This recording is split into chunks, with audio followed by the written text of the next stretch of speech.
Damuho, hiram pa. I just had to let you know you're mine.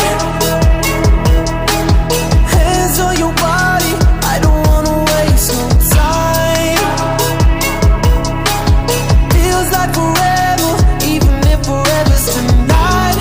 Just lay with me, waste this night away with me. You're mine. I can look away, I just gotta say. Hi guys, for today's video, lalabas na po tayo pagkatapos po magluto ng mga alila. Outfit check! Outfit check tayo guys. Outfit check. Dala ka. Kuyungan natin, summer outfit tayo. Ganda kasi pa. Oo, WTC.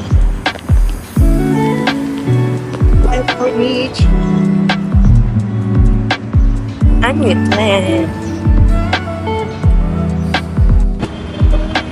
So, ito yung underpass from house going to WTC.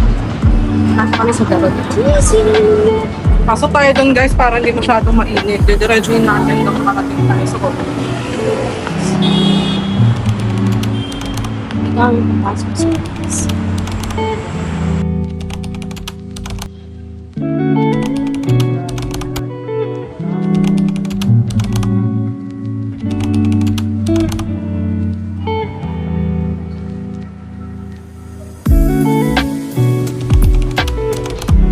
Juan, dito maganda ko nga namin. Ano? Maganda ko nga namin. Ito.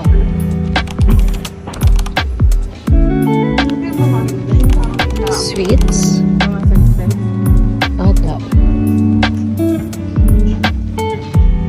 Hindi lang ako lavender pa rin kami, no?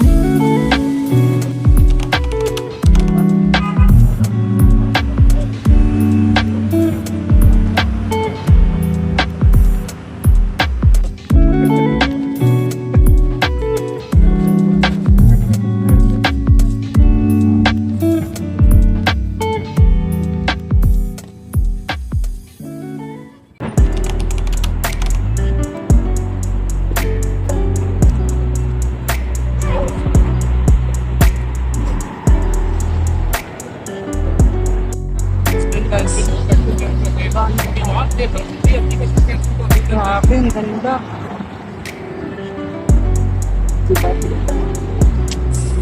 Saktong-sakto siya dun sa maliit na parang bundok na ewan na yun, no?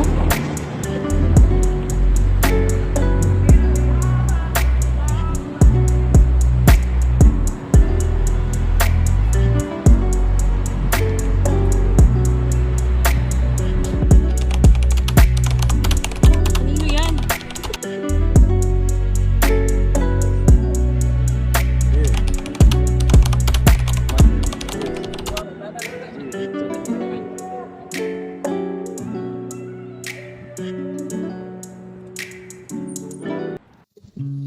Pagkatapos namin panoorin ang paglubog ng araw, pumunta kami ni May sa isang park malapit sa Corniche Beach dito sa Abu Dhabi.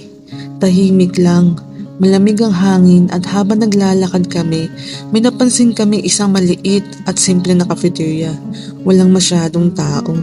Yung ambience niya parang lumang panahon. May mga ilaw na makuluma, upo ang bakal at medyo faded na mga lamesa. Pero ang sarap sa pakiramdam, nostalgic, parang bumalik kami sa dati. Yung simpleng vibe na minsan lang natin maramdaman sa panahon ngayon. Umupo kami, umorder ng konting makakain. Habang kumakain kami, nagkwentuhan lang kami ni May. Kamustahan, kwentuhan ng trabaho, mga personal na bagay. Alam mo yung tipong kwentuhan na hindi kailangan ng filter? Totoo lang.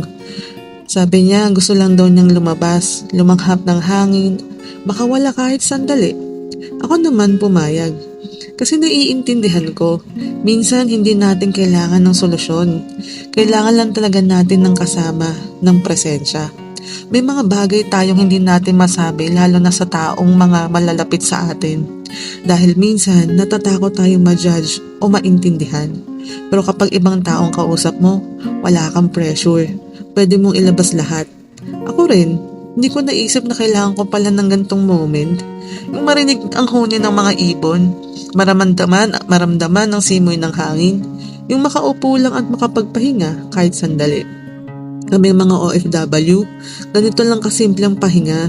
Hindi kailangan gumastos ng malaki, hindi kailangan na ingranding lugar. Kwentuhan lang, katahimikan at konting break mula sa araw-araw na stress.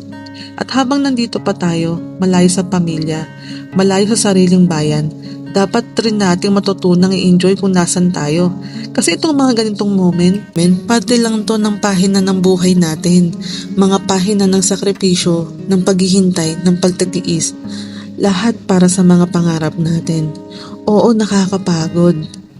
Pero hindi tayo susuko. At sa pagtatapos ng gabing yon, habang nakaupo kami ni May, nakatingin sa ilaw, nakikinig sa paligid, parang bumulong si Lord. Anak, andito lang ako. Hindi mo kailangan kayanin lahat mag-isa. Sa simpleng gabi na yon, pinaramdam niya sa amin ang kanyang presensya, tahimik pero puno ng kahulugan. At doon ko na-realize, hindi kailangan na engranding moment para maramdaman ang kapayapaan. Minsan, isang gabi lang namin totoong kausap, sapat na.